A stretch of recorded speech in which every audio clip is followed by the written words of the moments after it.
¿Ya? Entonces, lo primero es recordar la prueba de, ¿ya? Y comentarles que hoy vamos a seguir hablando de temas que quizás no tienen que ver mm, tan exclusivamente con lo físico, sino que tienen que ver con esta forma en que nos relacionamos con nuestros usuarios, ¿ya? Y para eso hoy vamos a hablar un poco de comunicación. Pero antes vamos a hacer un pequeño resumen, igual que la clase pasada, para poder conectarnos con lo que vimos el martes, ¿ya? Que de repente son temas un poco menos concretos, entonces me parece bueno que hagamos un pequeño recordatorio. Entonces, la clase pasada hablamos principalmente del tema de calidad asistencial y que yo les decía, calidad se relaciona mucho con seguridad del paciente, seguridad del usuario. Y por eso en muchas ocasiones van a ver que en los centros de atención de salud, cuando se refieren a calidad, dice calidad y seguridad del paciente, ¿ya? Dijimos que la calidad era un concepto multidimensional porque tenía muchas dimensiones, muchas formas de mirarse, muchos elementos que componen la calidad en sí misma. Dijimos en primer lugar que cuando uno dice, bueno, ¿qué es la calidad? Va a depender de quién sea la persona que emite esa opinión, si es el usuario o si es no una persona, sino una institución prestadora de salud, por ejemplo. Y ahí yo les contaba sobre este médico salubrista que es Avedis Donabedian y que su conocimiento se ha difundido a nivel global en cuanto a lo que él ha desarrollado sobre calidad. Y ahí mencionábamos que él hablaba de la calidad absoluta, la calidad individualizada y la calidad social.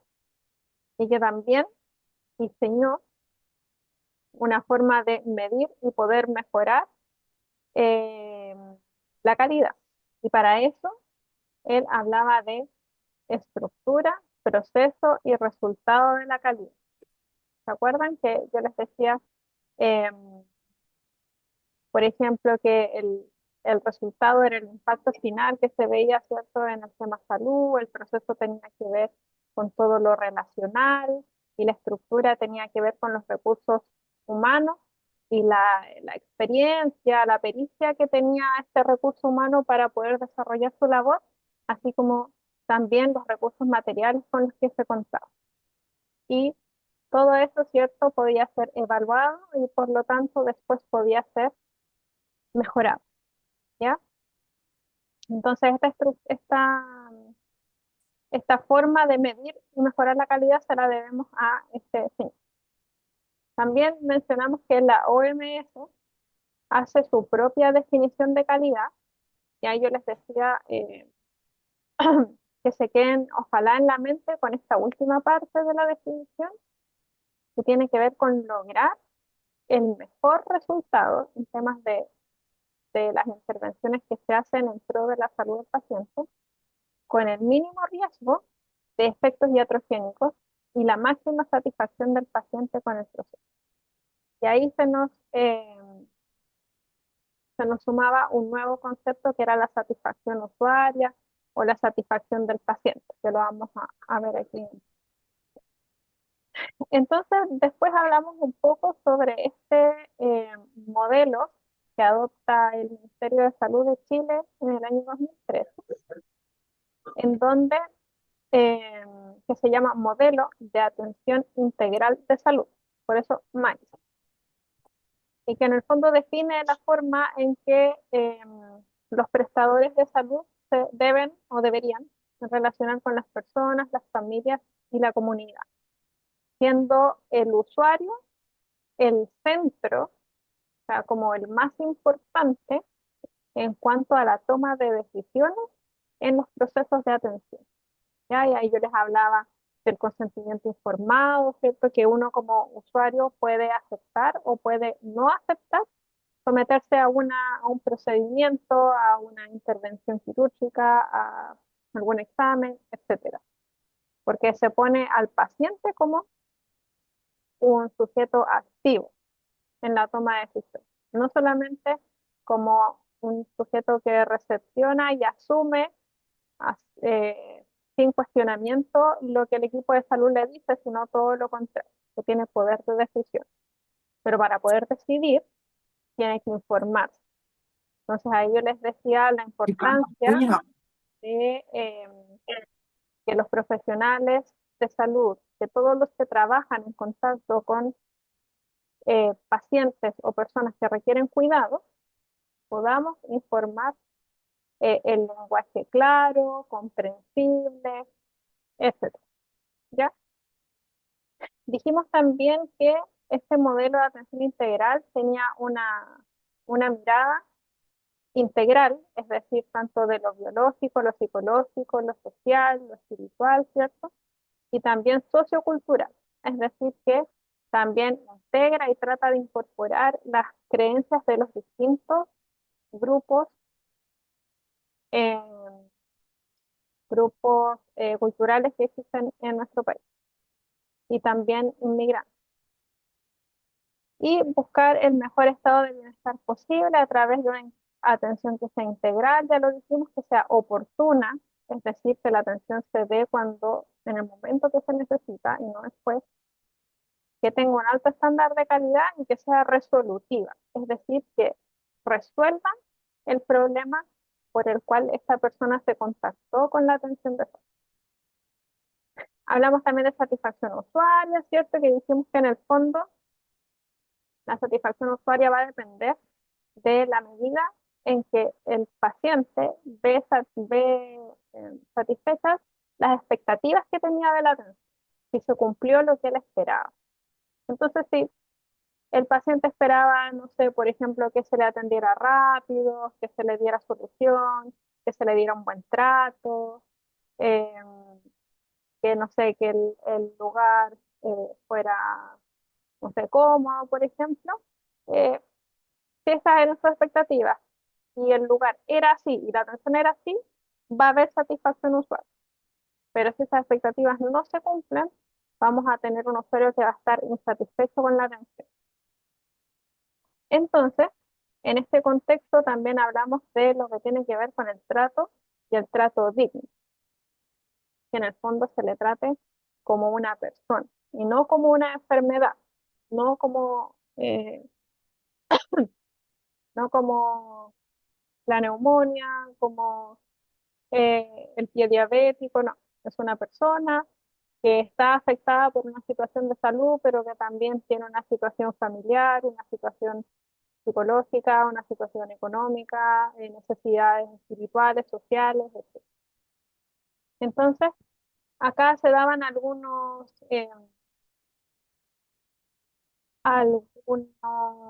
puntos que era importante cumplir para poder lograr un trato digno, que eran, por ejemplo, llamar a las personas por el nombre, mirarlo a los ojos, igualdad en el trato, es decir, sin discriminación, una atención empática, cordial, con una mirada integral y sin paternalismo.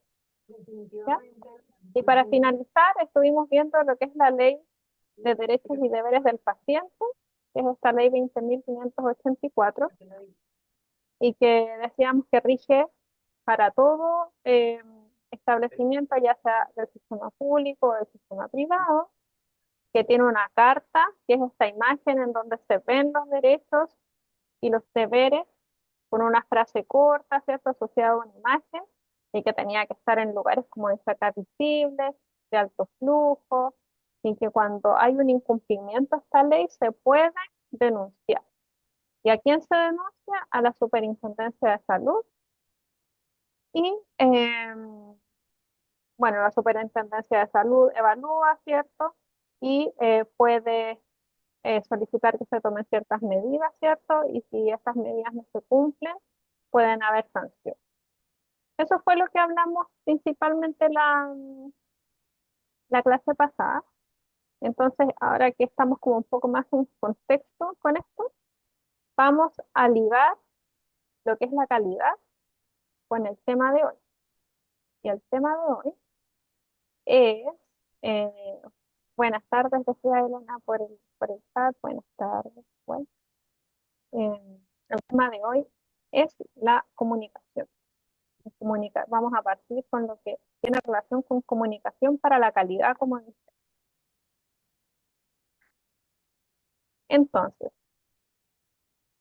el título de esta clase es Herramientas de comunicación efectivas para la atención al uso. Y como yo les decía, esto se relaciona mucho con la calidad, ¿ya?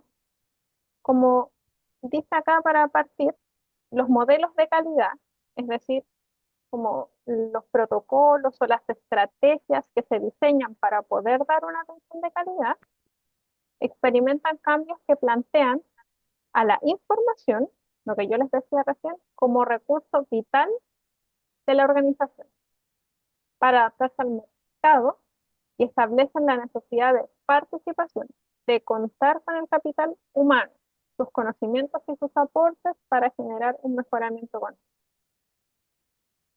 Entonces, en este sentido, como dice acá, la comunicación se convierte en un facilitador indispensable de la gestión, en donde debe brindarse una estructura para el apropiado flujo de información ascendente del cliente y horizontal entre las áreas.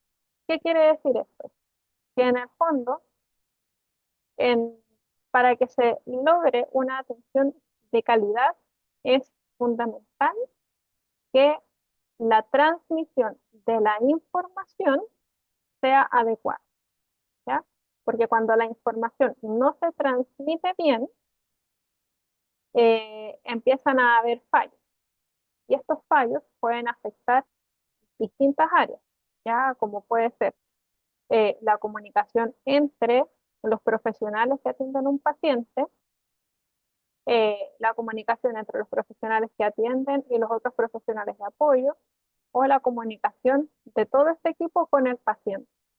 Y cuando esta comunicación no es efectiva, es decir, no cumple sus objetivos, pueden ocurrir errores, puede ocurrir que haya un paciente insatisfecho y puede ser que la calidad de la atención se vea afectada solamente por no comunicarse bien, ¿ya?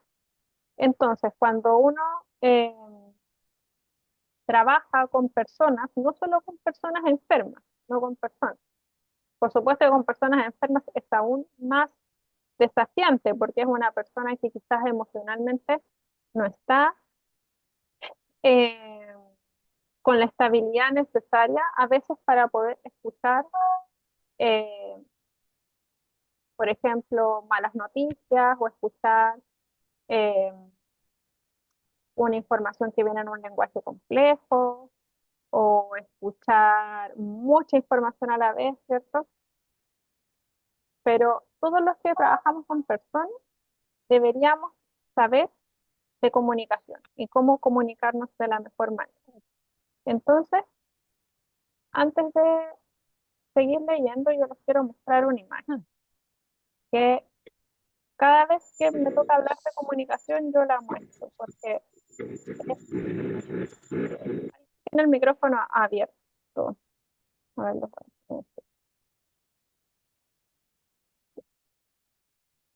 que es muy clara. A ver, esta imagen.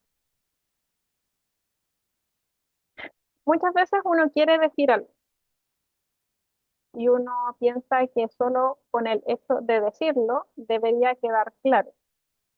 Y solo con el hecho de uno decirlo, el otro debería entender lo mismo que uno dice.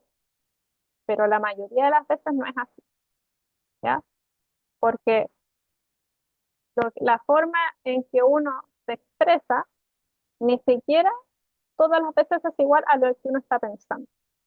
Entonces esto dice, entre lo que pienso, lo que quiero decir, lo que creo decir, lo que finalmente dije después de todos estos pasos previos, lo que la otra persona quiere oír, lo que oye, de lo que escuchó, de lo que oyó, lo que cree entender, lo que quiere entender y lo que finalmente entendió. Existen 9 posibilidades de no entender. Entonces, como yo les decía, muchas veces uno da por hecho que por solamente decir algo, uno se está dando a entender, pero a veces uno no se está dando a entender porque el otro no tiene por qué comprender lo mismo que yo estaba pensando. Entonces, hay formas en que nosotros podemos aprender a comunicarnos para tratar de reducir todo este enredo, por decirlo de alguna manera, ¿ya? Y eso es lo que vamos a llamar comunicación efectiva, y que es lo que vamos a empezar a ver ahora. Em, ya, entonces, sigamos leyendo acá el paso. ¿Qué es la comunicación asertiva o efectiva, que a veces también se les llama? Entonces, aquí dice, son las formas de comunicación diseñadas o pensadas para transmitir de manera mucho más eficaz un mensaje, sacando provecho a factores propios del proceso comunicativo, porque nosotros cuando nos comunicamos con alguien, no solo comunicamos con nuestras palabras, sino que hay otros elementos extra que van a ir aportando. Eh, bueno, entonces, sacando provecho a factores propios del proceso comunicativo y a otros que, aun siendo externos al mismo, lo acompañan e inciden en su eficacia. Entonces, todos estos factores que van a ir, como dice, acompañando la eficacia del mensaje son desde factores ambientales, que son muy importantes, hasta la forma eh, en que yo gesticulo, la expresión de mi cara, el volumen de la voz, el ritmo de la voz, si hablo rápido, si hablo lento, incluso hasta el lugar y el momento en el que yo me comunico. Entonces, como dice así, la comunicación asertiva toma en consideración elementos inherentes a la comunicación verbal, como pueden ser el tono de voz, el ritmo de habla, pero también otros aspectos como el lenguaje corporal, ¿ya? Porque no es lo mismo que yo le diga algo a una persona con un tono de voz medio, ¿cierto? Eh, que transmite amabilidad, mirándolo a los ojos, quizás también con una postura corporal relajada, quizás incluso me puedo como así como poner un poco hacia atrás, que todo esto va a estar dando un mensaje. Distinto es, por ejemplo, si yo empiezo a hablar rápido y como frunciendo el ceño, casi gritando, de brazos cruzados, no es lo mismo. Aunque digamos las mismas palabras, el mensaje no se recibe igual, porque hay estos elementos adicionales que van a ir acompañando lo que yo digo y que finalmente muchas veces dicen mucho más que mis palabras, ¿ya? Entonces, como dice acá, tener en cuenta todos estos aspectos, el lenguaje corporal, el tono de voz, el ritmo del habla, etcétera, nos va a permitir, como dice aquí, desarrollar cierta inteligencia comunicativa. Es decir, que en la medida que nosotros conozcamos estos factores, podemos usarlos para potenciar nuestro mensaje, ¿ya? Para que el reducir la posibilidad de que el otro no se entienda mal, sino que efectivamente nos entienda lo que nosotros queremos decir, ¿ya?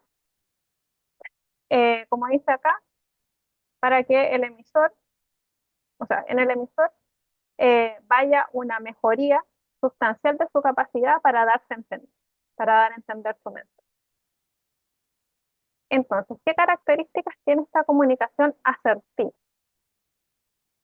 Para que la comunicación sea asertiva, se deben tomar en cuenta una serie de elementos que la caracterizan y que tienen que ver con aspectos psicológicos, emotivos y pragmáticos del acto comunicativo. Entonces acá vamos a ir detallando lo que yo ya les decía recién. Por ejemplo, la postura corporal, ¿ya?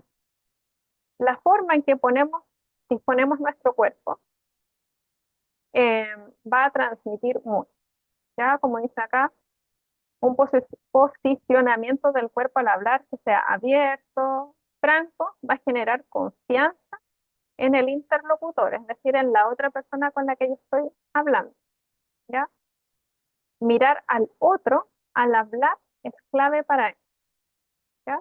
Siempre que ustedes hablen con sus usuarios, con los familiares, con el resto del equipo de salud, es muy importante para que su mensaje se entienda mirar a la otra persona, ¿ya? Además que el hecho de mirar al otro cuando uno está hablando demuestra interés en lo que el otro está diciendo, ¿ya? Si ustedes están hablando con alguien y esa otra persona empieza a mirar para otro lado o incluso se da vuelta, lo más probable es que ustedes sientan que no les están poniendo atención.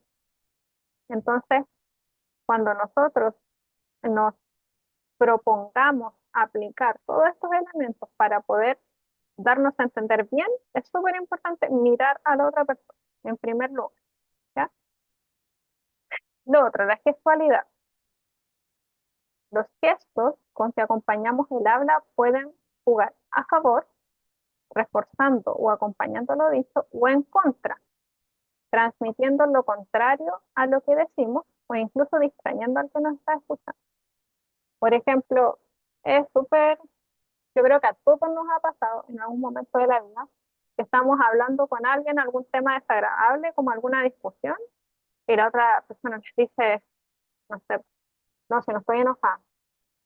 Y su cuerpo y su voz y sus gestos, todos dicen todo lo contrario. Entonces, la gestualidad es súper importante.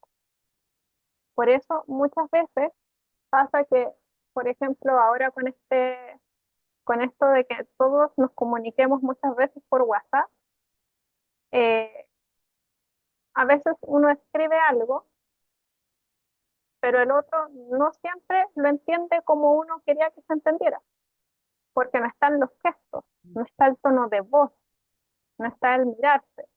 Entonces, a lo mejor alguien, no sé, yo puedo escribir algo y decirlo amablemente y la otra persona quizás sentirlo de manera no amable o al revés, que ustedes sientan que la persona no está siendo amable o cordial con ustedes y no sea así, porque no existe este contexto que viene a reforzar lo que ustedes dicen o lo que uno dice, como la sexualidad, por ejemplo, la postura corporal, el mirar, ¿ya? Y otros elementos que acá vienen a continuación.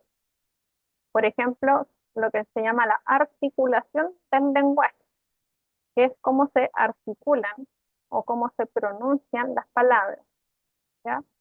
La cadencia de la oración, como el ritmo que uno le pone a lo que está diciendo, el tono de voz, todo eso, como dice acá, incide enormemente en la comunicación. Si hay palabras entredichas, susurradas o a medio pronunciar, todo eso va a ir dificultando entenderse, tanto como una oración indetenible, o sea, la persona habla muy rápido, como que uno a veces no alcanza a procesar todo lo que le está diciendo la otra persona o no le entiende, simplemente no le entiende las palabras de tan rápido que habla. Esto también puede agotar a la otra persona y finalmente hacer que se desanime de escuchar. Entonces, si ustedes, por ejemplo, le están enseñando al familiar o al mismo usuario a hacer algo o dándole indicaciones, ¿cierto? De, no sé, pues, de qué tienen que hacer el fin de semana.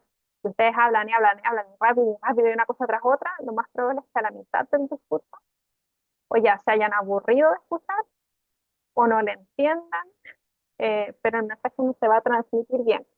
Como también todo lo contrario. O sea, si ustedes hablan lento y con el mismo tono de voz, y a lo mejor muy suave y todo así, lo más probable es que tampoco el mensaje logra entenderse de inicio a fin, porque a la mitad ya van a haber perdido la atención en lo que usted está diciendo. Entonces, eso es importante. Otro elemento es la reciprocidad. ¿Qué significa la reciprocidad? Significa que en una conversación, por lo menos, hay dos personas. Obviamente a veces hay más, pero que es como, como un ping-pong. O sea, yo hablo y el otro habla. Entonces, yo también tengo que haber momentos en que yo hablo, pero también yo escucho. No puedo estar yo hablando todo el tiempo, cuando estoy conversando, por supuesto. Entonces, es importante que cuando ustedes estén con la persona que cuidan, con la familia, etcétera, y claro, por ejemplo, ustedes estén dando indicaciones, pero también presten atención a si el paciente quiere decir algo, porque puede que a veces no los va a querer interrumpir, pero quizás si ustedes le ponen atención y lo miran, se van a dar cuenta cuando tal vez quiere decir algo, por la forma en que mira, eh, o porque como que va a empezar a hablar y se queda ahí, eh, o porque empieza a mover las manos, pero algo ustedes les dice que el otro quiere hablar. Entonces ahí es importante aplicar esto de eh, darle también el espacio al otro, ¿ya? Como dice acá, prestar atención a cuánto tiempo invertimos en hablar y cuánto en escuchar, para no correr el riesgo de hacer un monólogo o de transmitir indiferencia al otro. En el fondo yo hablo, hablo, hablo y no me importa lo que tú tengas que decir, ¿ya? No es esa la idea. Entonces dice, ¿escuchamos realmente al escuchar? O sea, ¿realmente cuando le toca al otro, realmente lo escuchamos o solo estamos esperando que hablen para que de nuevo nos toque hablar? ¿Ya? También en una conversación, y creo que lo mencionamos hace unas clases atrás, el tema de los silencios, que a veces cuando las personas están hablando de una situación que les es difícil o que les es dolorosa eh, o que les causa tristeza, están hablando y de repente se quedan en silencio porque les da mucha pena, porque no quieren ponerse a llorar o están tratando de contener el llanto eh, o porque no saben cómo decir lo que sienten o lo que quieren manifestar y se quedan callados. Y muchas veces, como uno, por supuesto, también se afecta por las emociones del otro, uno interrumpe esos silencios, pero a veces los silencios también es importante que les demos espacio, porque el otro está como, por decirlo de alguna manera, armándose de valor para poder decir lo que sigue. Entonces, si nosotros los interrumpimos o los tratamos sin mala intención, por supuesto, de decirle, ya, pero ya va a pasar, o no llores, o, o no sé, las cosas que uno suele decir a alguien cuando lo quiere consolar, puede que el otro no nos diga finalmente lo que nos quería decir. Entonces, que ahí interrumpamos la fluidez de esta comunicación, ¿ya? Eh, o a veces uno quiere decir tantas cosas que como que atropella al otro, el otro no ha terminado de hablar, uno ya está de nuevo diciendo. Entonces, todos esos factores van afectando la manera en que nos logramos comunicar con nuestro paciente, ¿ya? Porque en este caso estamos hablando de la calidad, ¿cierto? Y la comunicación con los pacientes y la familia, pero por supuesto esto es aplicable a todo tipo de comunicación. Ya, y otro aspecto es importante, la localización, porque no es lo mismo, por ejemplo, si yo quiero comunicar una mala noticia en el pasillo del hospital, así a esta persona le digo, hoy pasemos a la oficina, eh, o vamos, acompáñame por favor a esta sala y nos sentamos tranquilamente y le doy una mala noticia, por ejemplo. O ya, si no es una mala noticia, por ejemplo, yo le quiero explicar al familiar cómo tiene que hacer cierto procedimiento y lo estamos haciendo al lado del paciente y el paciente está incómodo o está con dolor o está con alguna molestia, lo más probable es que el familiar no me va a poner atención a mí porque va a estar pendiente de esa otra persona, que está incómoda, que está con dolor. Entonces su cabeza no va a estar puesta en lo que yo estoy diciendo. Pero si yo lo llevo a otro lugar, probablemente va a tener la tranquilidad para poder escucharme y entender lo que yo le quiero decir. E incluso preguntarme las dudas si es que las tiene. Entonces, escoger un lugar, como dice acá, seguro, apacible, va a permitir que las personas puedan mostrarse más comprensivas que en un lugar que sea ruidoso o que esté lleno de distracciones o peor aún de amenazas. ¿Ya? O como que nos podemos, como dice acá, conversar en una calle en medio de un centro. ¿Ya? Entonces, todos esos aspectos hay que considerarlos cuando uno quiere maximizar las posibilidades de ser entendido bien. ¿Ya? Ahora, hay distintos tipos de comunicación asertiva. Y acá está un poco lo que veníamos hablando ya, que por un lado tenemos la comunicación verbal, que tiene que ver con lo que yo digo, ¿ya? Es decir, con las palabras que escojo, con cómo voy a construir las oraciones para que se me entienda lo que quiero decir, y todo lo que tiene que ver con las palabras y la estructura que le doy a mi mensaje, la estructura en palabras, ¿ya? Es la comunicación verbal dentro de los tipos de comunicación asertiva. Después viene la comunicación no verbal. Y la comunicación no verbal tiene que ver con los aspectos que rodean al lenguaje, es decir, que inciden en él, pero no tienen que ver con lo que hablábamos recién, con lo lingüístico, que tiene que ver con la postura corporal o el lugar elegido, que es lo que hablábamos recién. Y por otro lado tenemos lo paraverbal, que como dice acá, es lo que está como entre medio de lo verbal y lo no verbal, ¿ya? Que en el fondo acá hay una frase que lo explica muy bien, que es el cómo se dice lo que se dice, ¿ya?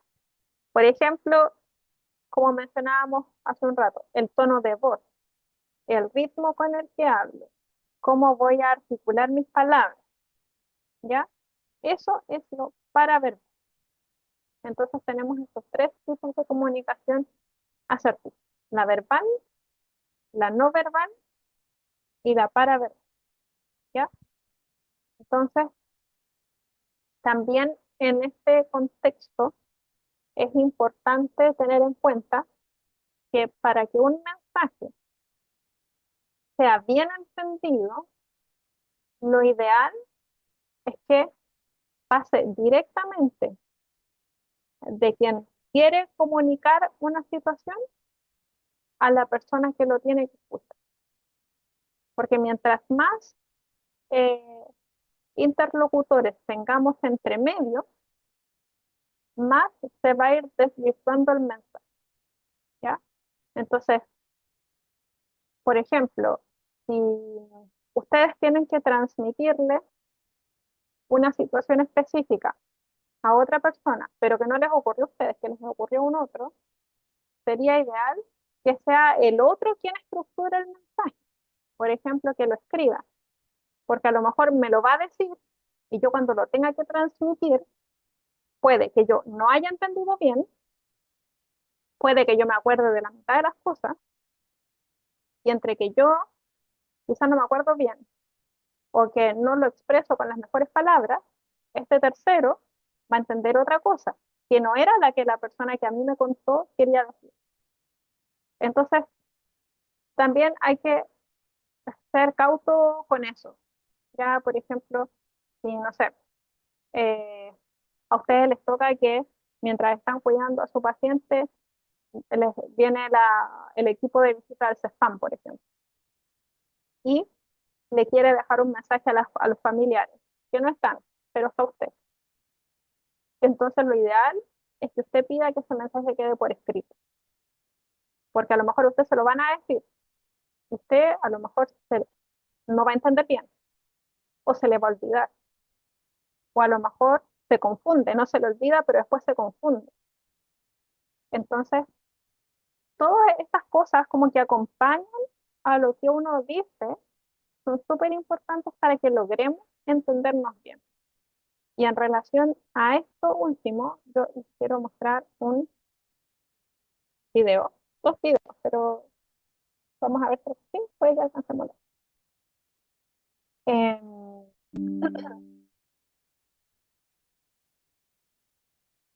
Esto fue lo que les mostré recién.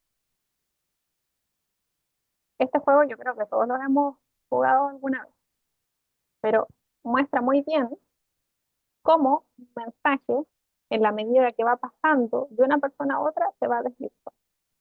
Entonces, aquí les voy a poner uno, son los dos súper cortitos. ¿Se escucha y se ve, cierto? Sí, Ya. sí se ve. Sí. Sí.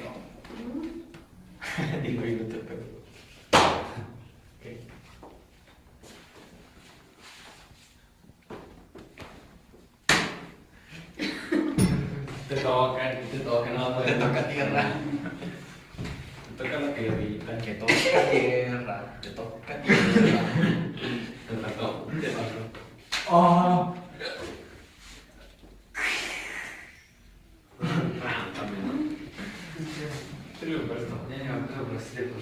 Pero le falta algún sonido que haga porque yo sé. Dale, pero dale, así me lo dieron. No sean comunicólogos, por favor.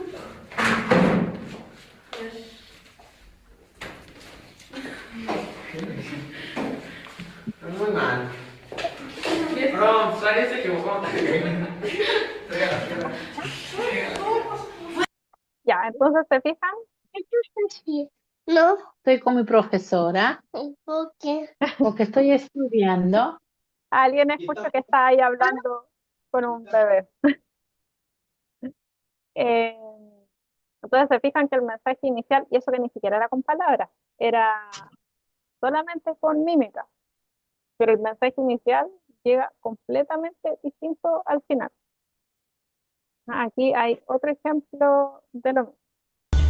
Esto es un poco más largo. No se vale voltear, ¿eh? Esperen. Ya, una, dos, tres.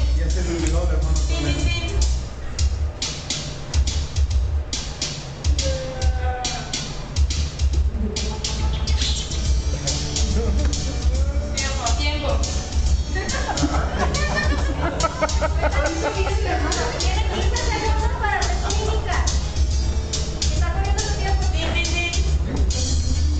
10, 9, 8.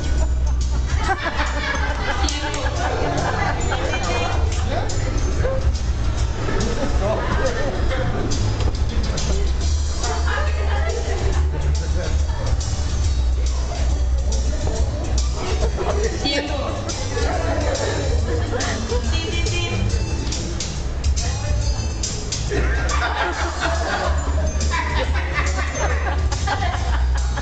Tiempo. ¿Cuál historia era?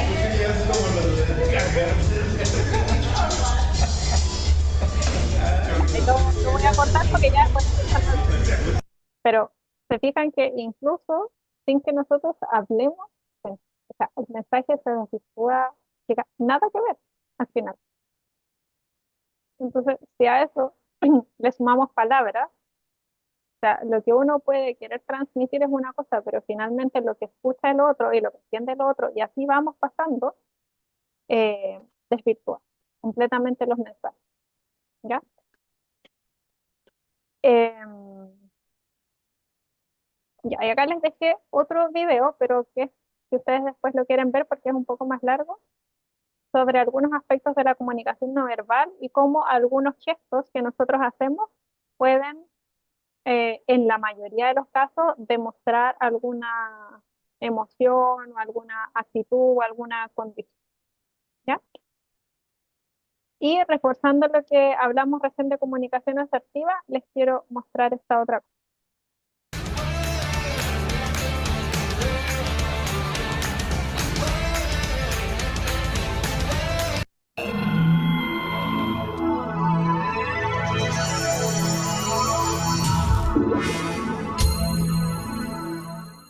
¿Qué es la comunicación asertiva?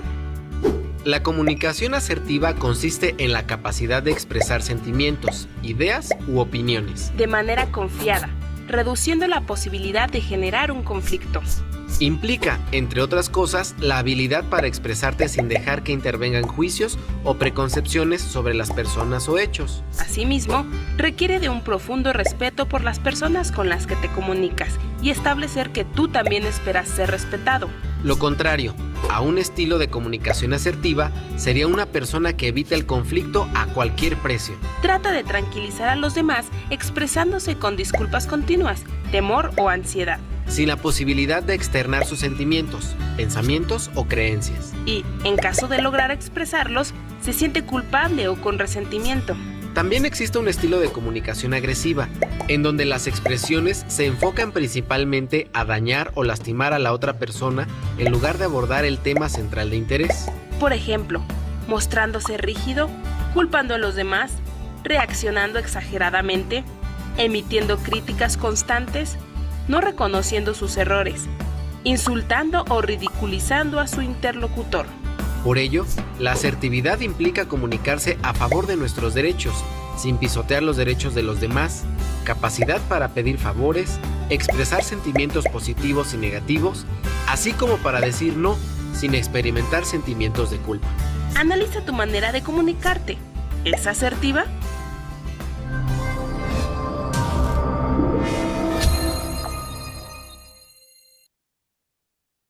Y hay otros elementos también importantes de la efectividad con la que uno se comunica con los otros. Y este otro video que también Hola, les si va a trabajas hacer- con CAD, esto puede cambiarte la vida. ¿Sabías que el 92%...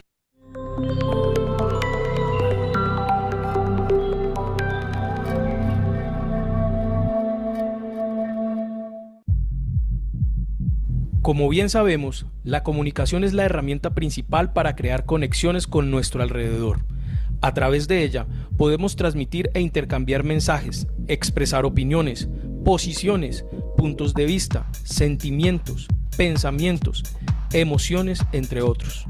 Comunicarnos es parte esencial de nuestra vida y de la sociedad. No obstante, hoy podemos hablar de una forma de comunicación que nos permite ser más efectivos y comprensivos con los demás y que permite ofrecer un mensaje más efectivo con respecto a lo que buscamos a la hora de comunicar. Veamos los siguientes ejemplos y determinemos qué tipo de comunicación se lleva a cabo según el caso de Francisco y su jefe. Francisco, el informe que me entregó está incompleto y mal presentado. Me lo organiza para hoy mismo. ¿Usted no ve? Eso parece un informe de un niño de primero de primaria. Veamos la respuesta agresiva. Oigan, como está equivocado, ¿qué le pasa? No me parece lo que usted me dice. ¿Sabe que no equivoque conmigo, viejo? El informe debe estar como está, así está. Léalo nuevamente y se dará cuenta que usted es el que no sabe leer. Y si no le gusta, pues lo siento, no se lo coma. Veamos la respuesta pasiva. Sí, señor, tiene razón. Ya se lo cambio. Veamos la respuesta asertiva. Jefe, me parece que hay puntos que podemos discutir al respecto. ¿Me permite ver los puntos en los que usted me dice que estoy equivocado? En realidad, no considero que sea un informe con las características que usted me dice. Sin embargo, después de leerlo, noté que sí debo cambiar algunas palabras. Como pudimos ver, la comunicación asertiva es utilizada por personas con autoestima y seguridad en ellos mismos, dado que buscan en la comunicación plantear soluciones o alternativas que sean satisfactorias para todos, sin recurrir a manipulaciones ni fingimientos. Adelante, sea asertivo en tu comunicación. Ya, hay otro video que habla un poco de esto de la comunicación asertiva, de poder expresar las ideas, por ejemplo, de manera no, con un lenguaje no agresivo, ¿cierto? Porque todo eso también genera conflictos que se pueden resolver al comunicarse de una manera asertiva, ¿ya? Entonces vamos a seguir con lo que dice acá. Entonces, hay algunas técnicas que tienen unos nombres bien particulares, pero que sirven para poder ir desarrollando esta capacidad de ser asertivo al hablar, ¿ya? Uno de ellos es la que se denomina el disco rayado. Y que, como dice acá, se trata de repetir en el mismo tono y cadencia, como con el mismo ritmo, un mensaje que no fue recibido idealmente, pero sin generar de inmediato una confrontación, que en el fondo intentar como una segunda oportunidad de que este mensaje sea comprendido sin necesariamente generar un conflicto. Entonces, por ejemplo, ustedes dicen el mensaje, se dan cuenta que no fue bien entendido, entonces ustedes dicen, como ya había mencionado, como le decía anteriormente, como ya le expliqué, y como dice acá, tratar de repetir en el mismo tono y cadena. ¿Ya? Por eso disco rayado, es como volver a decir lo mismo, ¿ya? Hay otra técnica que se llama el banco de nieve, que en el fondo lo que se intenta es que la otra persona, eh, como que cuando uno se está enfrentando a alguien que está eh, como confrontando, como molesto, por ejemplo, como bajarle un poco el perfil, por llamarlo de alguna manera, como bajarle la energía a la discusión y que sienta que yo le estoy dando la razón. Entonces, al sentir que le estoy dando la razón, va a bajar el nivel de molestia. Entonces, como dice acá, se le da la razón a la otra persona en una discusión de manera amable, pero vaga. O sea, como que lo quiero hacer sentir que le doy la razón, pero igual yo voy a seguir argumentando lo que a mí me parece que, eh, que está bien, que es lo correcto. Como dice acá, sin dar ya nos enfrentamos. Entonces, como partir con la frase, por ejemplo, puede que usted tenga razón. La otra persona ya al escuchar eso tiende como a bajar un poco. Ahora, obviamente estas no son recetas de cocina. No es que vaya a funcionar en todos los casos, en todas las situaciones, porque por supuesto hay personas con distintos niveles de molestia, hay algunos que llevan muy enojados, también hay temperamentos diferentes, pero son herramientas que de repente pueden ayudar y que también, si ustedes las empiezan, como las recuerdan y las empiezan a aplicar eh, continuamente, también ustedes van a ir desarrollando destreza para aplicarlas cuando se enfrenten a un usuario complicado, por ejemplo. Otra que se llama pregunta asertiva, dice, en lugar de afirmar un defecto o hacer un reproche, se formula la pregunta de qué falta o cómo se puede mejorar la situación o obtener el resultado buscado. Entonces, en vez de decirle, no sé, por ejemplo, acá hay una pregunta, dice, ¿cómo te ayuda a que termines el trabajo? Entonces, en vez de decirle, no sé, pues, oye, no terminaste tu trabajo, o por qué no hiciste tu trabajo, todavía ya es la hora de salida y todavía no termina. No, en vez de hacer el reproche o de resaltar esta conducta defectuosa, como dice acá, hacer una pregunta asertiva. ¿Cómo te ayudo? ¿Cómo te ayudo a que logres eso que no hiciste? ¿Ya? Entonces, la actitud con la que va a recibir el otro el reproche versus esta pregunta es totalmente diferente.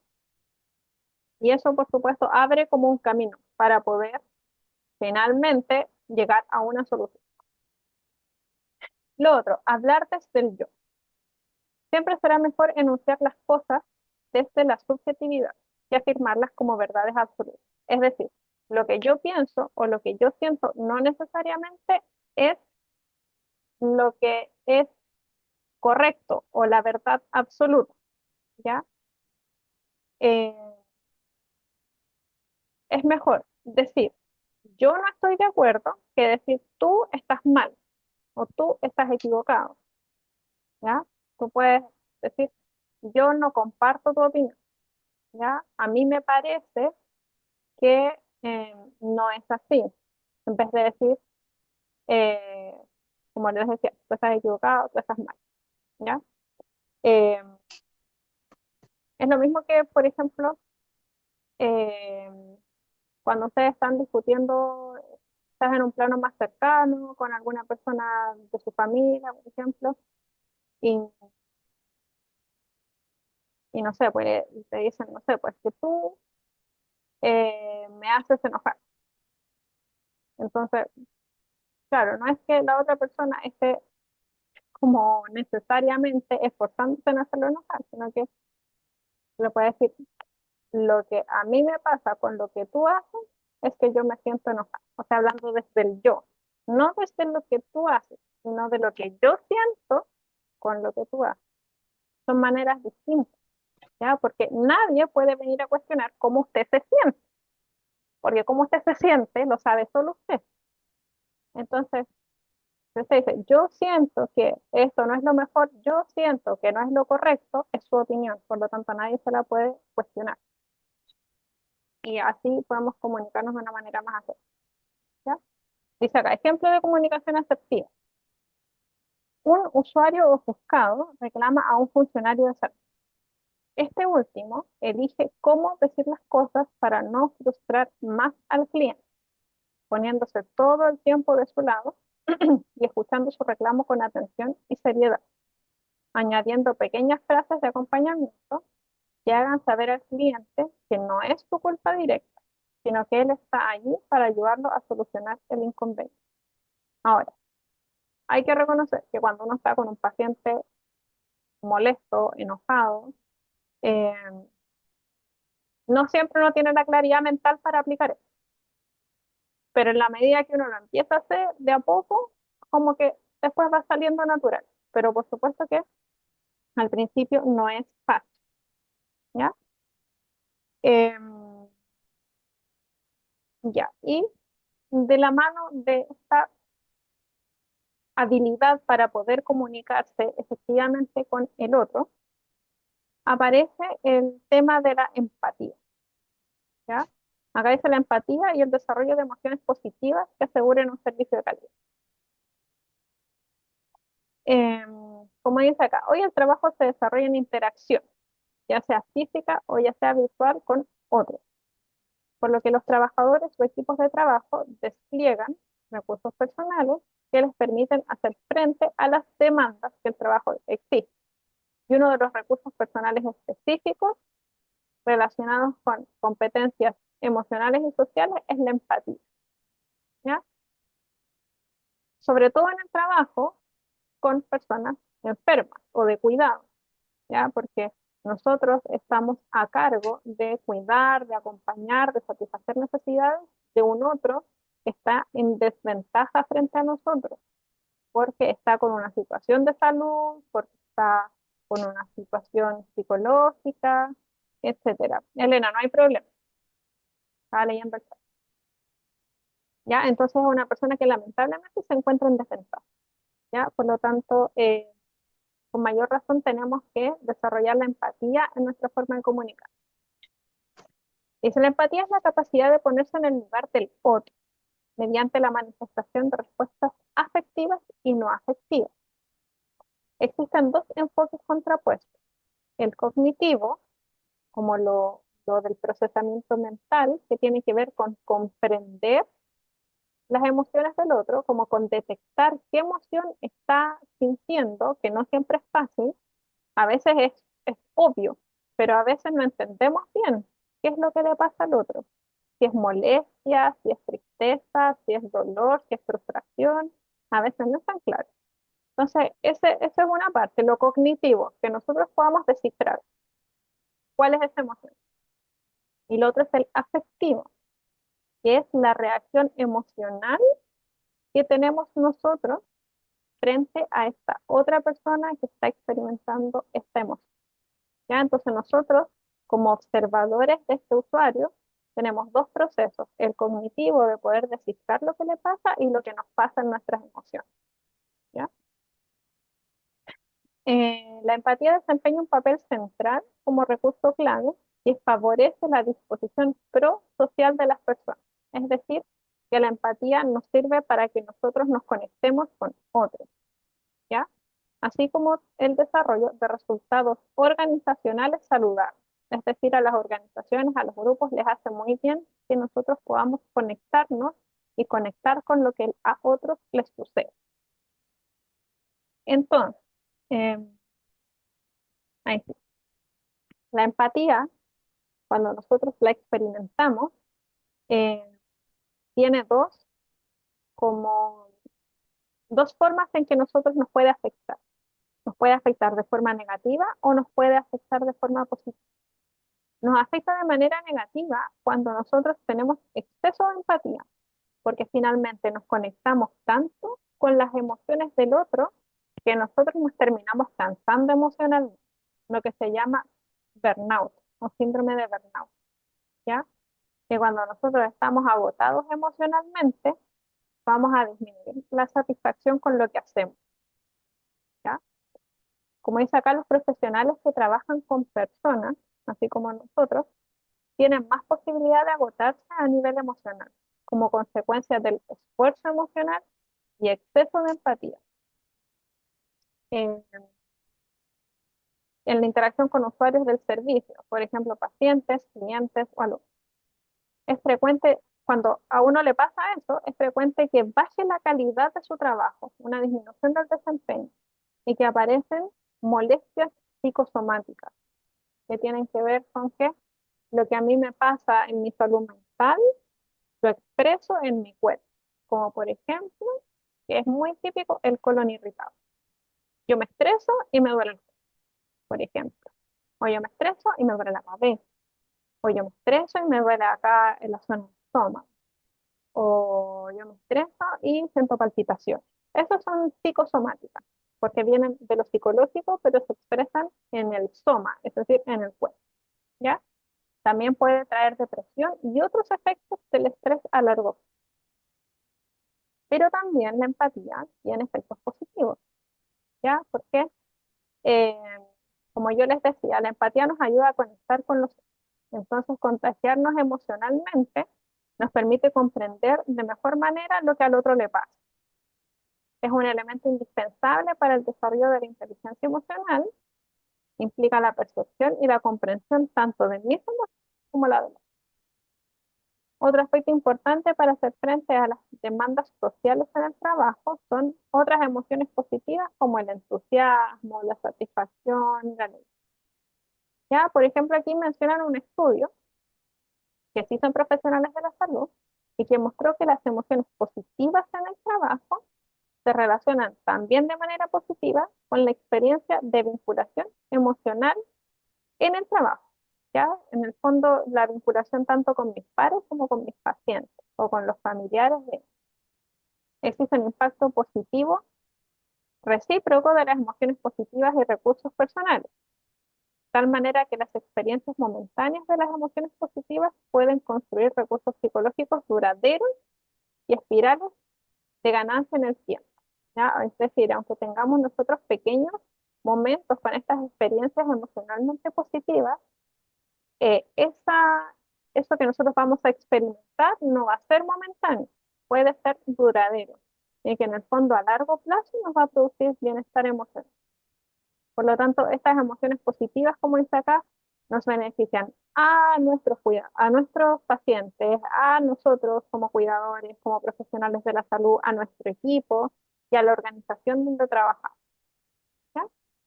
Y por supuesto, el sentirse bien emocionalmente hace que uno trabaje mejor, que uno cometa menos errores. Por lo tanto, va a generar un mayor rendimiento en el trabajo y ahí vamos de nuevo a lo que es la calidad, ¿ya? A este concepto de calidad, ¿cierto? Y a la satisfacción usuaria, porque si nosotros hacemos bien nuestro trabajo y además lo hacemos con empatía, nuestros pacientes van a estar satisfechos con nuestro atención. ¿Ya? Ya, justo terminamos la primera parte. Así que vamos a hacer nuestro receso, justo son las 8:01. Así que a las 8:16 nos juntamos de nuevo, ¿ya? Para que hagamos un recreo. Ahí nos vemos.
Estamos de vuelta en el receso. Como todas las veces, les voy a pedir que en el chat vayan poniéndose presentes de manera que yo después pueda registrar la asistencia. ¿Ya? Em, Vamos a seguir entonces con un segundo tema relacionado con lo mismo. Ah, pero antes les voy a mostrar otro.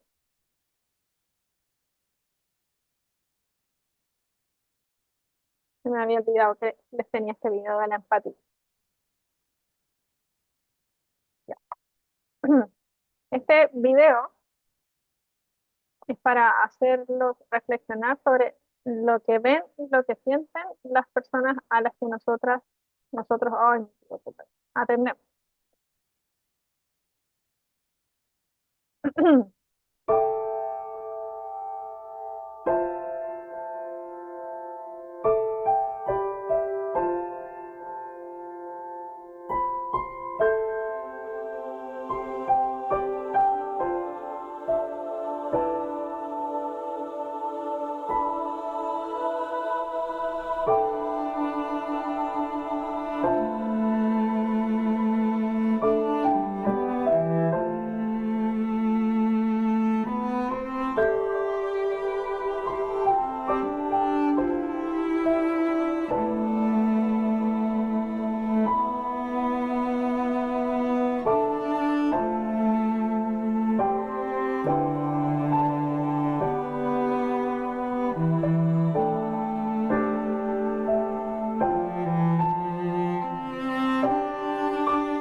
Ya.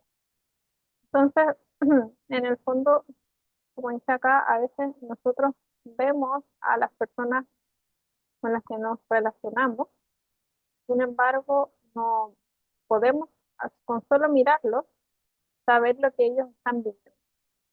Entonces, la capacidad de desarrollar la empatía y poder ver un poquito más allá nos va a ayudar también a entender por qué las personas a veces se comportan como como se comportan. Ya muchas veces detrás de un paciente enojado, que grita y que reclama mucho, hay algo detrás, que puede ser que recibió un mal diagnóstico, que tiene algún familiar grave, que tiene miedo, eh, que tiene dolor. Entonces, eh, el poder desarrollar esta capacidad, como yo les decía, de descifrar lo que el otro siente o lo que está pasando, les va a ayudar mucho. Es una herramienta potente que a ustedes les va a ayudar, que no es fácil, no es como que de un inicio uno mira al otro y sepa, pero en la medida que ustedes vayan desarrollando esa observación, esa capacidad de hacer las preguntas eh, precisas, de buscar el espacio adecuado, les va a permitir ir adentrándose en ese mundo del otro y les va a permitir entender muchas cosas, ¿ya?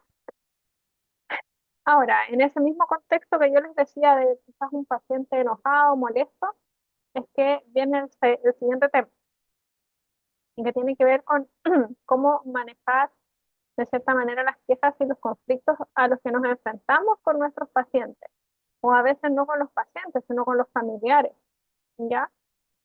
Y aquí se enlistan una serie de características de los usuarios que están hospitalizados.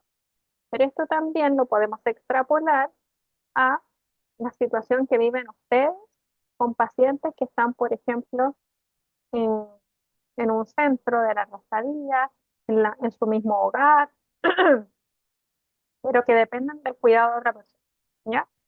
Entonces, ¿qué características tiene un usuario frente a estas situaciones, puede tener miedo o dolor, puede experimentar inseguridad o puede sentirse vulnerable. Y el experimentar cualquiera de estas emociones, por supuesto que mueve una conducta que muchas veces puede lamentablemente canalizarse en una conducta conflictiva, ¿ya? También dice que por otro lado nos encontramos con personas cada día mayormente empoderadas en sus derechos, que no solo esperan la cura a su enfermedad, sino que valoran otros factores como el trato, la rapidez, el acceso a la información y la participación en las decisiones de sus actos, lo que hablábamos en cuanto a la calidad. Entonces, acá se definen tipos de usuarios, que como les decía, no es que esto sea como una receta de cocina, con el usuario tipo, yo voy a aplicar esto y todo va a ser maravilloso. No, son consejos que pueden servir en muchos casos, pero obviamente va a depender tanto del, de quién esté en un lado y otro, ya, y de las características de estas personas. Como dice, no hay tipologías absolutas de pacientes que nos garanticen ausencia de error en el trato, pero existen perfiles concretos de pacientes, como por ejemplo los pacientes que llegan enfadados. Entonces, si a usted le toca atender a un paciente que está buscando un enfrentamiento, es importante prestar atención a lo que él dice y no a lo que uno va a decir a continuación. O sea, esta persona, para calmarlo un poco, necesita sentirse escuchado. Entonces, se debe tener en cuenta que una actitud beligerante puede ser consecuencia de una reacción natural frente a una dolencia. O sea, yo les decía, detrás de esta forma de comportarse conflictiva, como que busca el enfrentamiento, puede haber dolor, puede haber miedo, puede haber muchas otras cosas, ¿ya? Y de repente ustedes conociendo eso, eh, pueden disolver esta, este ambiente conflictivo que se genera con este paciente. Otro tipo de pacientes son los pacientes agresivos, ¿ya? Que por ejemplo, si llega un paciente enojado, y ustedes tras intentar calmar la situación, se agrava esta actitud agresiva, es muy importante que ustedes lo comuniquen de acuerdo al conducto regular. Por ejemplo, ustedes tienen claro quién es su jefatura o su superior. Entonces, es muy importante que eso quede en conocimiento, porque eh, se pueden tomar medidas contra estos pacientes agresivos que sean de protección para ustedes, ¿ya? Y bueno, como dice acá, por ningún motivo tomarse la situación a personal, porque lo más probable es que esto no se deba a algún problema suyo como persona, sino que a un problema de esta otra persona que está agresiva. Entonces, además de informarlo para que se puedan tomar medidas de protección hacia usted, es importante mantener una actitud cordial, amigable, dice acá, mirarlo siempre a los ojos, no mostrarse agresivo, porque eso solamente va a aumentar la agresividad del otro, ni con lo que uno dice, ni con la gestualidad, ni con la posición corporal. Dejar que esta persona se desahogue, como dice uno, haga catarsis, escucharlo, prestarle atención, tratar de no interrumpirlo, dejarlo. Eh, Tampoco pedirle que se calme, porque eso la mayoría de las veces termina alterando más a las personas cuando dicen ya, pero calme. Y dicen, no, pero es que da. Pero no. Y como dice acá, no tomar la situación como algo personal, que es contra usted, sino que lamentablemente, si no hubiera estado usted, le hubiera tocado a otra persona, pues generalmente responde a un problema de esa persona agresiva, no de usted. Si hubiera estado su compañero, probablemente le hubiera tocado a su compañero, ¿ya? Tratar de no perder el control, porque muchas veces una de las estrategias que uno puede usar es mostrar una actitud que queremos que el otro la imite como un espejo. Entonces, si nosotros reflejamos calma, puede que el otro también empiece a calmar. Ya, lo mismo que el tono de voz. Si la persona grita y nosotros nos ponemos a gritar de vuelta, cada vez va a ir subiendo el volumen de voz. ¿Ya? Entonces ahí lo que nosotros tenemos que tratar de hacer es bajando el volumen. ¿Ya?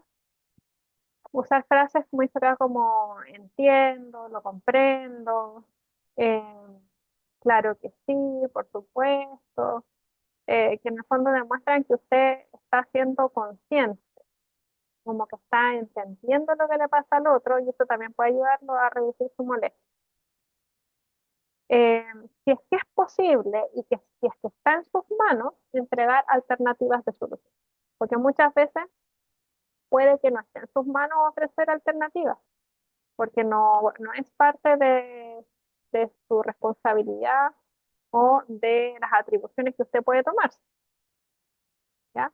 Entonces, si usted puede dar alternativas de solución, pero si no puede, no darlas, porque si no, vamos a generar una mayor molestia.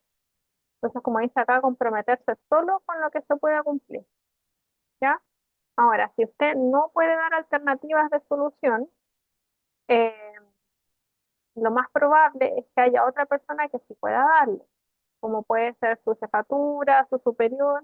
Entonces, usted puede referir la situación a esta otra persona en espera de que esta otra persona sí pueda dar solución, ¿ya? Eh, bueno, si el mismo problema ocurre con otra persona, informar de inmediato y ahí también hay que tener ojo porque cuando se empieza a dar en forma repetitiva un problema, es una alerta de que algo no estamos haciendo bien. Y por supuesto, no de manera intencional, pero quizás hay un proceso que tenemos que mejorar, etc., ¿ya? Otro tipo de pacientes son los pacientes escépticos, que les cuesta creer lo que uno les dice. Entonces siempre van a andar en busca de una segunda opinión, ¿ya? Como dice acá, suelen acudir al médico tras haber investigado superficialmente su dolencia y comienzan a cuestionar todas las indicaciones que el equipo de salud les puede dar. Entonces acá es importante, como dice, emplear un tono asertivo, tratar de que esta persona entienda que no se le está haciendo sugerencias, sino que se le están dando pautas que es importante que siga, porque son en pro de una mejora en su salud. Hay otro tipo de pacientes que son los pacientes exigentes, ¿ya? Y son estos pacientes que siempre están pidiendo como un trato especial para ellos, ¿ya? Que por ejemplo, si uno los hace esperar, se enojan, porque sienten que merecen un trato diferente, ¿ya? Eh, Cuando, por ejemplo, están ingresando a una unidad, por ejemplo, quieren que sean los primeros en ser atendidos, o los primeros en darles el alta, todo primero, ¿ya? Entonces, ahí, en el fondo, hay que hacerles entender que hay que apegarse a las normativas, como dice acá, respetar los tiempos de espera, y que esto es esencial para una buena convivencia. En el fondo, cada uno tiene que esperar su turno, y así es. Ahora, cuando tenemos pacientes con dolor, acá el dolor siempre, cuando uno hace una lista de los problemas que tiene un paciente, el dolor siempre es prioritario, ¿ya? Eh, Porque es una experiencia sumamente desagradable y porque derivados del dolor se van a alterar muchas otras cosas, desde factores biológicos como la frecuencia cardíaca, la respiratoria, la presión arterial, como también eh, en la esfera psicológica, del sufrimiento que le genera a esa persona estar con dolor. Entonces, acá, como dice, es necesario activar con este tipo de pacientes un protocolo basado en la localización, intensidad, calidad, inicio, duración y efectos del dolor sobre su bienestar diario, ¿ya? Ahora, como dice acá, lo que se debe evitar sí o sí es buscar el dolor, ¿ya? Y creo que en algún momento, no me acuerdo si fue con ustedes que lo conversamos, eh, en cuanto a las experiencias de parto, por ejemplo, en que muchas veces a las mamás se les cuestiona el dolor que experimentan en el trabajo de parto o cómo el dolor les quita movilidad o les hace, no sé, presentar conductas que se sienten eh, sensibles o irritables, eh, y eso se juzga. Entonces, eso es lo que nunca hay que hacer con el dolor, ¿ya? Porque, por ejemplo, no sé, a mí el dolor postoperatorio de una cirugía X me puede significar un dolor 3, pero a otra persona esa misma cirugía le puede provocar un dolor postoperatorio 7 de 10. Y no es que esté bien el uno o el otro, sino que el dolor es una experiencia subjetiva. O sea, cada persona lo va a vivir de manera diferente, aunque sea la misma lesión, ¿ya?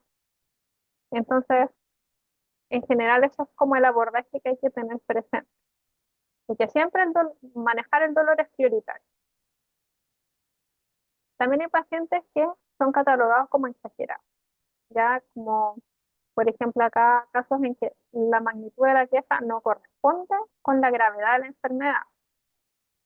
Y en algunas ocasiones esto sucede porque los pacientes piensan que al exagerar su sintomatología van a tener mejor atención o quizás lo van a atender más rápido. O, como dice acá, tienen creencias erróneas sobre las causas posibles de su enfermedad y están asustados, ¿ya? O también porque necesitan más atención de sus familiares o de las personas que los cuidan. Entonces exageran sus síntomas para que los otros se preocupen por ellos.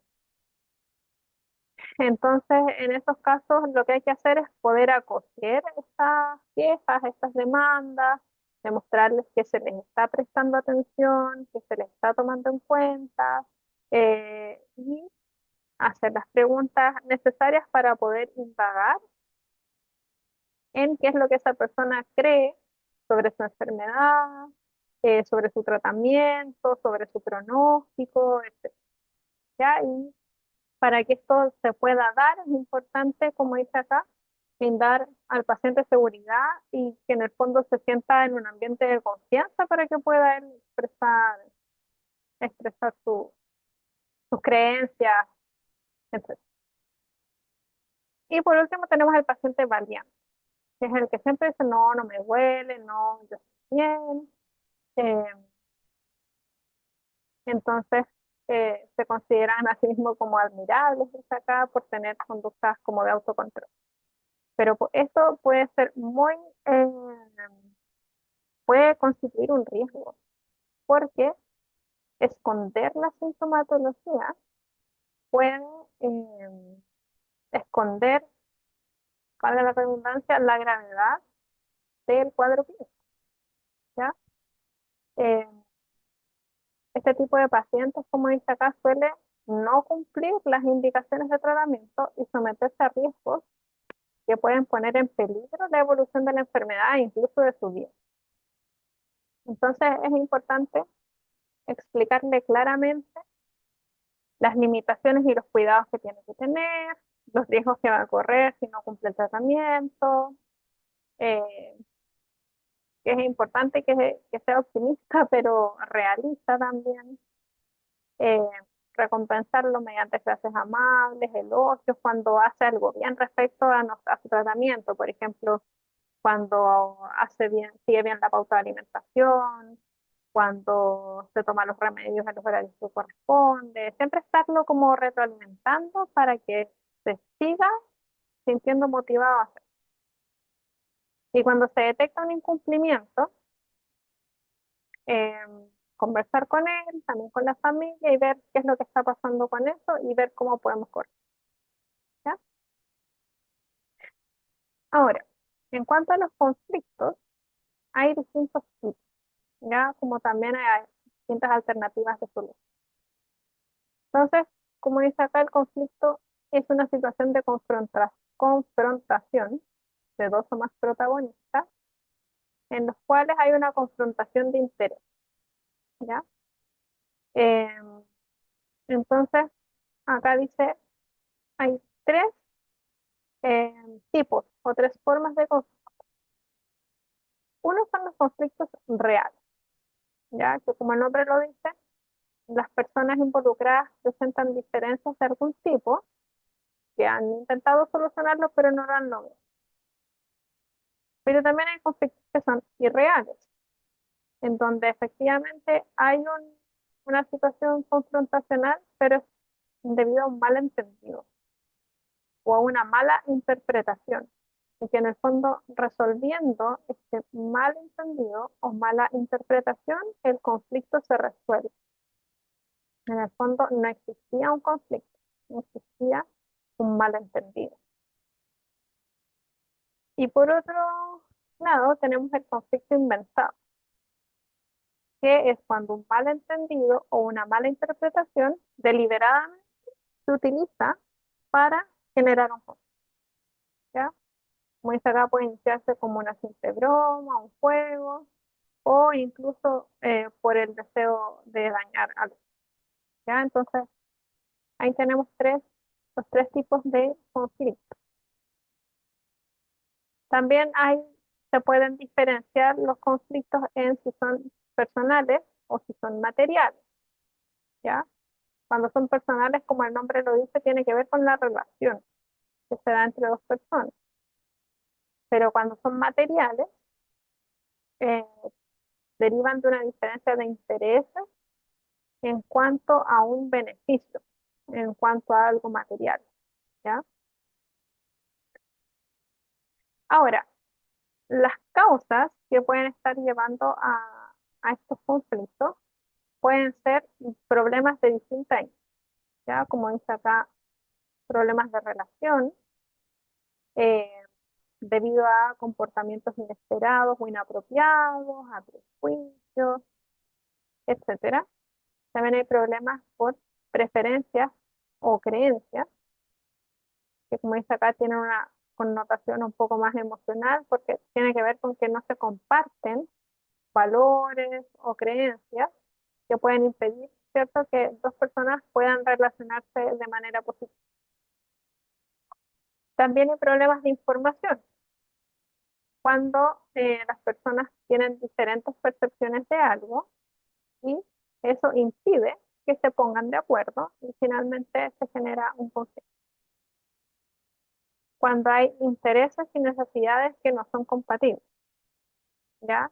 Que pueden ser materiales o no materiales, pero que en el fondo, como el interés o la necesidad de una y otra persona no coinciden, se genera este conflicto.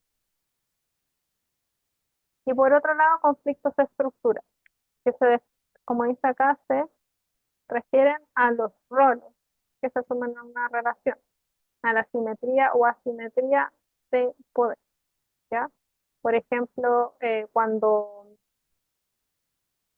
se generan conflictos porque entre dos compañeros que son pares de labores, uno quiere asumir como un rol de jefatura, y en el fondo no es una jefatura, sino que son pares. Entonces ahí se genera un conflicto estructural en cuanto a los roles que son, ¿ya? Porque entre pares debería haber una relación simétrica, no una relación asimétrica de poder como hay en una jefatura, que por supuesto las decisiones, el poder para tomar decisiones lo tiene el jefe. ¿Ya? Entonces ahí, por ejemplo, se daría un conflicto estructural. Entonces, cuando ya sabemos y logramos reconocer el conflicto, eh, tenemos la base para poder solucionar. Porque como dice acá, entender el conflicto para solucionar. Entonces hay que analizar. Y hay formas de poder analizar un conflicto que están como predeterminadas. Porque uno a simple vista puede tener ciertas suposiciones o inferencias de lo que está pasando, pero hay una estructura para poder hacerlo de manera más rigurosa y así poder buscar la mejor forma de solución. Entonces, como dije, se debe analizar el conflicto para comprenderlo mejor y contribuir a solucionarlo. Y para ello se establecen dos fases. Uno que es el diagnóstico. Como dice, es necesario conocer los puntos básicos. ¿Qué es lo que ha ocurrido? quiénes son los implicados, cuándo, en qué lugar, de qué manera, por qué, la forma en que se ha ido desarrollando el conflicto, ¿ya? ¿Cuáles son las posibles causas? ¿Qué intereses, qué metas tiene cada una de las partes? Y el contexto físico y social donde se ha producido, así como también si hay otros factores que estén contribuyendo a todo esto que ya les mencioné. Todo esto es la parte del diagnóstico, como poder conocer en detalle qué es lo que está pasando. Y dos, como dice la tipología del conflicto. Entonces, como dijimos, pueden ser de distintos tipos, como dice acá, según su contenido, en el fondo es como bien dice acá el contenido del conflicto, de qué se trata, cuál es el tema que está generando el conflicto, no sé, políticos, culturales, técnicos, etcétera. ¿Cuántas personas hay involucradas en el conflicto? Si es entre dos personas, si son grupos pequeños o grandes. También en cuanto al interés, eh, como que tienen las personas al terminar el conflicto. ¿Qué es lo que espero yo cuando se termina el conflicto? Que están compitiendo por conseguir el máximo beneficio y, por ejemplo, si durante este proceso las personas que están involucradas pierden el interés en solucionar el problema y ahí ambos salen perjudicados, si es que hay una acomodación en que una parte cede ante lo que el otro desea, si se genera un pacto o capitulación, que en el fondo es la meta de lo que se llama negociación, donde algunos participantes renuncian a algunos beneficios para que se pueda conseguir una solución satisfactoria para todos, o cuando hay una cooperación, ya en que en el fondo todos alcanzan el beneficio sin tener que renunciar. Lo otro, definir los objetivos para actuar. En el fondo, ¿qué es lo que queremos hacer? ¿Queremos solucionarlo? ¿Qué es lo que queremos con el conflicto? Como decíamos anteriormente, generar alternativas, ya que no siempre van a depender de que usted pueda generarlas, porque a veces usted no tiene en sus manos poder generar la solución. Entonces, buscar distintas formas, pensar en qué se puede hacer desde un punto de vista positivo, eh, y muchas veces sirve pensar en conjunto, ya no que dependa de solo una persona la alternativa. Y cuando se generen estas alternativas, después, como dice acá, elegir las alternativas apropiadas, ¿ya? Para ello es importante ver las posibles consecuencias que cada alternativa puede tener. Entonces, de esa manera podemos elegir la mejor. Una vez que ya elegimos, ¿cierto? Vimos los pros, los contras, ponerla en práctica y luego evaluar. Siempre que uno implementa una acción, después hay que evaluar. Porque a lo mejor nosotros pensamos que esta era la mejor solución, pero no lo fue y no resolvió. Y a lo mejor se genera un nuevo conflicto. Entonces, siempre ponemos en práctica y después evaluamos, porque puede que se haya resuelto, como que tengamos que buscar otras alternativas de solución porque no se resuelve. Y eso es lo que está en su PowerPoint y les quiero mostrar un otro video que está por acá, que tiene que ver con este mismo tema de los conflictos. Así que, esto se me pasó de comunicación, pero lo vamos a ver al final, para que no nos desviemos del tema del conflicto. Entonces, este es un ejemplo clásico que se llama el cuento de la naranja, y que existen miles de versiones de este mismo cuento de la naranja para hablar de los conflictos. Entonces, les voy a pedir que cuando miren el video, como dice acá, además del conflicto, le presten atención a la comunicación verbal, no verbal y paraverbal de los participantes y eh, vayan pensando también ustedes en las alternativas de solución. Vamos a- Cuando el crédito es parte de la solución, cuenta con nosotros. Solicítalo en la app TAP Caja Los Andes, construyendo valor social.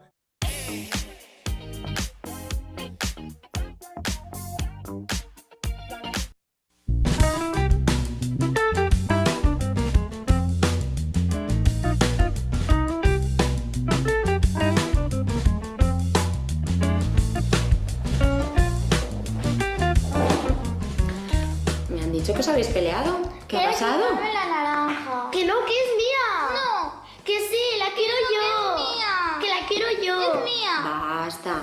Parece mentira que os estéis peleando por una naranja. ¿Qué pasa? ¿Solo hay una? Sí. ¿Y la queréis las dos? Sí. ¿Qué podemos hacer? ¿La mitad para cada una? No, la quiero entera.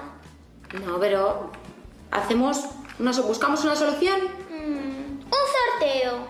No, que siempre tú tienes buena suerte. ¿Y la que se porte mejor? No, tú estás entufada. La que saque mejores notas. No, eso nunca. Sí, que no, que sí. Bueno, pues buscamos otra solución. Si se la queda ella no te vuelvo a hablar. Y yo a ninguna de las dos. Así no vamos a entendernos. ¿Tú para qué quieres la naranja? Para hacerme un zumo de naranja. ¿Y tú? Yo quiero la ralladura de la naranja para hacer un pastel. Vaya, ninguna de las dos la quiere para comérsela. ¿Podemos encontrar una manera de arreglarlo? ¿Cuál? Yo hago un zumo y luego a ella le doy la piel. Vale. Tú me das un poco de zumo y yo te doy un trozo de pastel. Vale.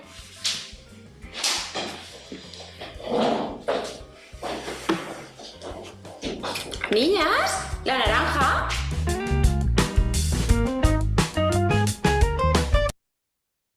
Ya, entonces, por ejemplo, se dan cuenta que aquí, ante este conflicto en que había una sola naranja, existen miles de versiones de este cuento, como yo les decía. Existe una pura naranja y ambas la quieren. Y quieren la naranja entera, entonces no se puede partir por la mitad. Entonces, finalmente, indagando en la naturaleza del conflicto, se hace una pregunta clave. Dicen, ¿para qué quieres tú la naranja? Y ahí aparece la solución por sí misma, porque una la quería para hacer jugo y la otra la quería para hacer ralladura para un jugo. Entonces ahí la solución, como les digo, aparece sola, al indagar un poco en la naturaleza del conflicto. Y además, después, ambas salen beneficiadas, porque dicen, yo te doy un poco de jugo y yo te doy un trozo de queso. Entonces, por supuesto que los conflictos a los que nosotros nos enfrentamos son mucho más complejos que estos, pero es un ejemplo con una invitación a cuando se genere un conflicto, indagar, hacer este diagnóstico en la tipología del conflicto y de esa manera poder buscar la mejor solución. ¿Ya? Y como les decía, se me quedó este video. ¿Alguien habló? Sí, profe, es como mutuo acuerdo. Claro, como mutuo acuerdo, justamente, porque ahí ambas eh, salieron beneficiadas. Ambas salieron beneficiadas porque se dieron cuenta que no querían lo mismo. Entonces llegaron a un acuerdo. Pero también tuvo que intervenir otra persona como para aclararle la situación. Claro, como una persona neutral. Exacto. Claro, a veces es súper importante, a veces es necesario que intervenga un tercero. Y ese tercero es el que va a hacer el diagnóstico y es el que va a indagar en la tipología del conflicto y que quizás va a plantear las posibles soluciones, porque quizás estas dos personas que pueden estar emocionalmente más afectadas o más alteradas no van a ser capaces de hacer este análisis. Entonces tiene que venir un tercero externo que mire desde afuera y que pueda hacer todo este proceso.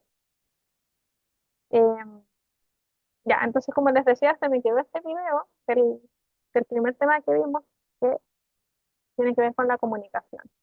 Acá hay, por un lado, un profesional que está prestando una atención a una persona que está en su rol de usuario o de paciente.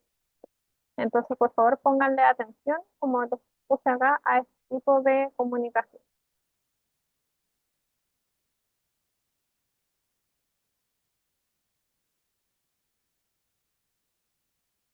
Mi padre murió teniendo yo 9 años. Estaba en el ejército. No pasaba mucho tiempo en casa. 2 semanas antes de morir, dijo que en la guerra de Corea sintió como si perdiera su alma. Durante años me creí culpable. Me he mudado 7 veces durante el último año. Y he tenido varios empleos. Nada parecía encajar. Es decir, yo no encajo. Cuando murió su padre, ¿cómo se sintió? No lo sé, tenía 9 años. De repente se creó una diferencia entre el resto del mundo y mi mundo. Miraba alrededor y veía que la vida continuaba igual que antes. Sin embargo, ya no era igual. Mi tío me ayudó, me visitaba. Él me escuchaba. Llegué a pensar que si pegaba fuego a mis pezos volaría hasta la luna, o al menos hasta Urano. Pero si no lo conseguía, podría utilizar mi pene como un saltador. Y ese sería un buen sistema para desplazarme. ¿Cómo ha dicho? Ah, sí, eso está bien. Bien, está haciendo progresos, Hunter. Hablaremos en la terapia de grupo. Gracias.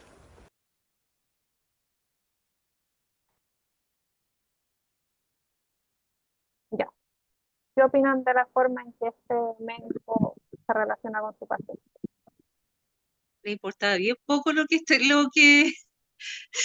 le estaba contando, porque estaba haciendo otras cosas, no estaba atento, claro, no estaba pendiente de él, como que le importó bien, bastante poco lo que él le estaba contando. Ni siquiera lo miraba. O sea, como Ni dos lo- ocasiones levantó la cabeza. Sí. Como se dice, claro, Disculpa, pero es otras como cosas. Ujú, claro, esa actitud es como la que muchos de los spam, no ujú. todos, pero sí muchos tienen esa actitud. Sí, es cierto. Eh, y claro, el paciente está hablando, está claramente expresando cosas muy íntimas y difíciles de su infancia. Y, el médico se empieza a hacer un café y abruptamente le corta el discurso y le dice, bueno, hemos visto progreso y como ya nos vemos, como acá se acaba todo. Ni siquiera algún otro tipo de cierre de la atención. Eh, y bueno, ya el hecho de estar preparándose un café eh, deja mucho que desear.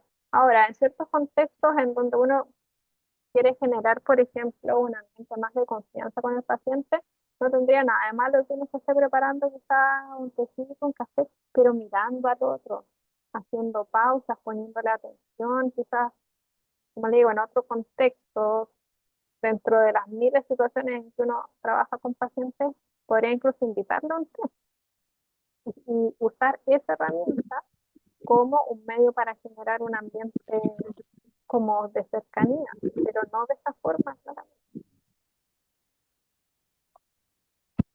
Marisa iba a decir algo. Profesora, yo le quería hacer como un comentario así. Eso se veía antes como en la vieja escuela.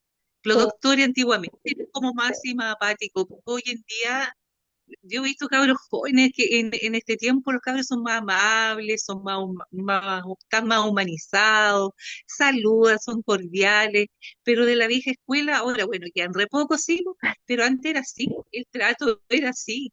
Era como bien indiferente, o sea, anotaba lo que tenía que anotar, preguntaba lo que preguntaba y listo, y sería todo. Pero ahora ha cambiado un poco, ha cambiado para bien en todo caso, porque los de ahora, los cabros jóvenes, doctores, enfermeras, tienen un trato más afectivo y más cordiales con las personas.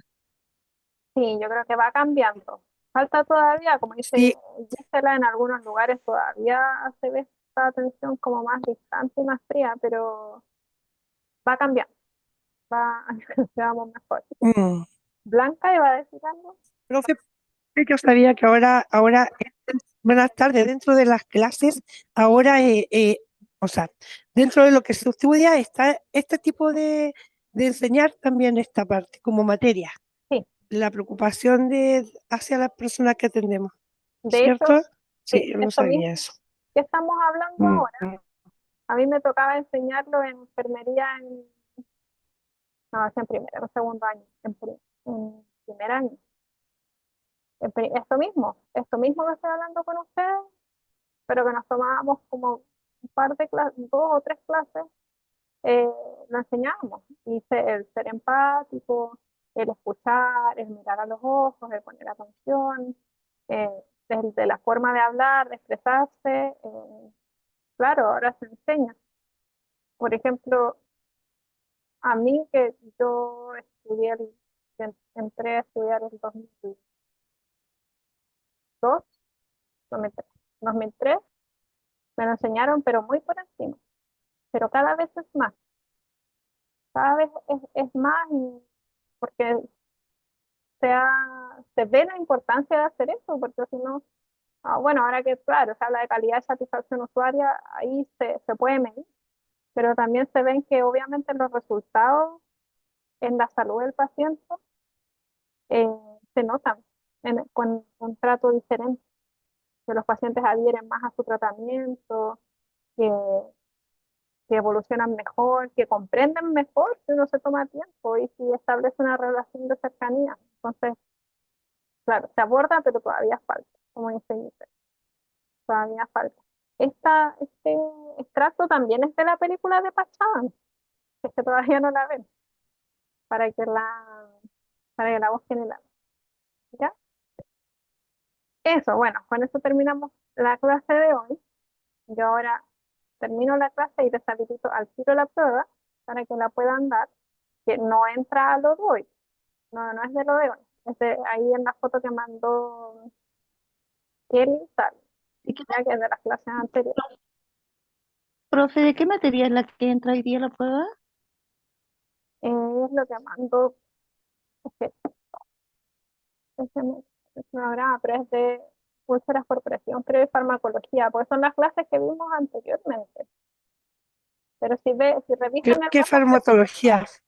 Kelly mandó una Sí, foto es fármaco. y ahí sale. Es fármaco. Que no me equivoco, es fármaco y lesiones por presión, que son las clases que vimos anteriormente. Sí. Ya. Así que yo Ya, la voy gracias. a habilitar al tiro ahora a las 9, bueno, en un minuto más, y ahí les queda disponible. ¿Ya? Y nos vemos el martes, que es nuestra última clase. Conmigo. Y después tienen la otra clase de legalidades con Yesel. ¿Ya? Así que nos vemos. Que tengan un buen fin de Buenas noches, semana. profe. Buenas noches, compañeros. Profe, Gracias. profe. Adiós. Chao, chao. Buenas noches. Que estén bien. Buenas noches, profesora. Profe, ¿hasta qué hora dura la prueba? 24 horas. Ya, eso. Muchas gracias.